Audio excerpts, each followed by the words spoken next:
नमस्कार दोस्तों, प्रधानमंत्री नरेंद्र मोदी ने मंगलवार 17 दिसंबर को जयपुर में पार्वती काली सिंध चंबल ईआरसीपी परियोजना का शिलान्यास किया। बजला सरकार के 1 वर्ष पूरा होने के कार्यक्रम में पहली बार राजस्थान मध्य प्रदेश की परियोजना के समझौते को भी सार्वजनिक किया गया। पीएम ने इस परियोजना में देरी के लिए पूर्व की कांग्रेस सरकार को जिम्मेदार ठहराया। उन्होंने कहा कि कांग्रेस समाधान की बजाय राज्यों के बीच जल विवाद को ही बढ़ावा देती रही। मोदी ने कहा कि इस परियोजना के समझौते पर हस्ताक्षर वाले मध्य प्रदेश और राजस्थान के सीएम को फोटो कोई सामान्य नहीं है। आने वाले सालों में देश भर के लोग ये फोटो दिखाकर उनके राजनेताओं से पूछेंगे कि आप पानी पर राजनीति करते रहे, पानी समुद्र में बह गया लेकिन एक कागज पर दस्तखत क्यों नहीं कर पाए। इस मौके पर मध्य प्रदेश के मुख्यमंत्री मोहन यादव ने कहा कि यह 20 साल पुराना झगड़ा था।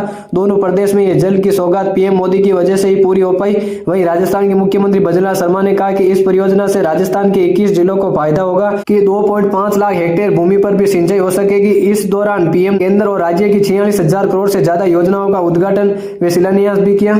आज की दूसरी बड़ी खबर, लोकसभा में मंगलवार को एक देश एक चुनाव बिल के लिए 129वां संविधान बिल पेश किया। बिल के लिए पहले इलेक्ट्रॉनिक वोटिंग कराई गई। कुछ सांसदों की आपत्ति के बाद वोट संशोधित करने के लिए फिर पर्ची से मतदान हुआ।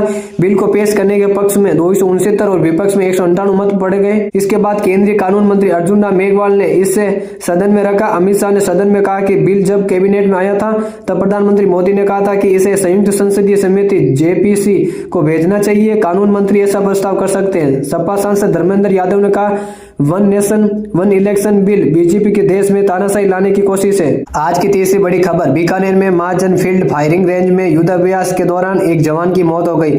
जवान तोप को टोइंग वाहन से अटैच कर रहे थे। इस दौरान हादसा हुआ। महाजन एसएचओ केशव सिंह ने बताया, 15 दिसंबर को फायरिंग रेंज के ईस्ट कैंप में युद्धाभ्यास चल रहा था। आर्मी की आर्टिलरी 199 मीडियम रेजिमेंट में हवलदार चंद्र प्रकाश पटेल निवासी नारायणपुर जमुआ बाजार कछुआ मिर्जापुर यूपी तोप को टोइंग वाहन पर अटैच कर रहे थे।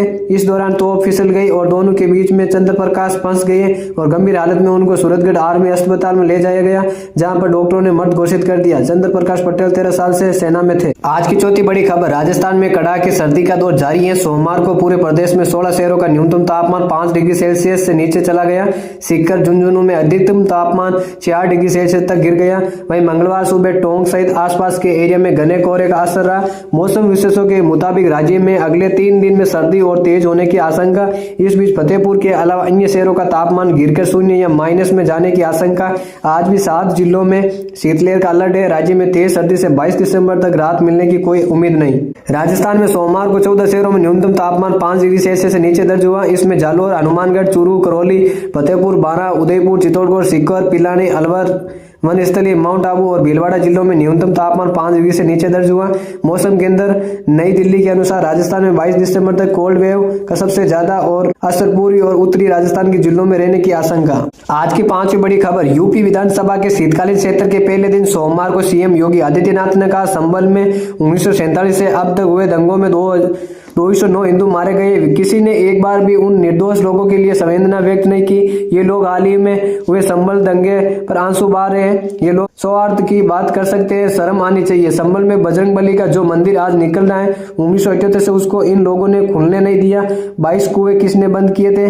इन लोगों ने तनावपूर्ण माहौल बनाया, पत्थरबाजी की होगी, माहौल खराब किया होगा। उसमें से एक भी बचने वाला नहीं। किसी निर्दोष पर कार्रवाई नहीं होगी, लेकिन पत्थरबाज और कट्टा चलाने वाले नहीं बचेंगे। भारत में रामकृष्ण बुद्ध की परंपरा रहेगी, बाबर और औरंगजेब की नहीं। अब हम ने बैठेंगे और ने कटेंगे। योगी ने अब तक प्रदेश में हुए एक दंगे और उनमें मारे गए लोगों को भी गिनाया। बहराइच दंगे में मारे गए राम गोपाल मिश्रा का जिक्र किया। आज की छठी बड़ी खबर, सुप्रीम कोर्ट ने सोमवार को मस्जिद में जय श्री राम का नारा लगाने वाले मामले की सुनवाई की।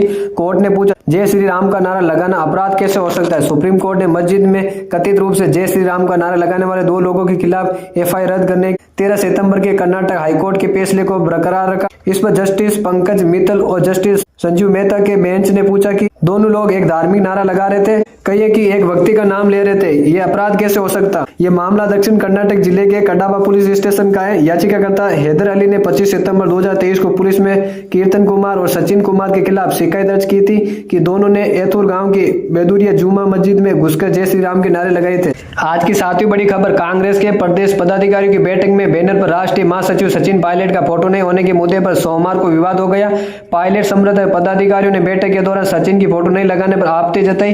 प्रदेश प्रदेश अध्यक्ष गोविंद सिंह डोटासरा ने प्रोटोकॉल का हवाला दिया, लेकिन पायलट संबंधित पदाधिकारी इससे सहमति नहीं हुए और कई तल के कमेंट किए। इस पर डोटासरा ने यह तक कह दिया, आप भाजपा का काम मत कीजिए, सब नेता एक साथ हैं, साथ ही कहा हम पायलट साहब के विरोधी नहीं हैं। सोमवार को कांग्रेस प्रदेश कार्यकारिणी की बैठक थी। इस बैठक में संगठन के काम और भाजपा सरकार को घेरने के लिए आगे किए जाने वाले कार्यक्रमों पर चर्चा हो रही थी। बैठक में कांग्रेस प्रदेश अध्यक्ष, नेता प्रतिपक्ष टीकाराम जूली और कांग्रेस के वरिष्ठ नेता, पार्टी पदाधिकारियों की मौजूद थे।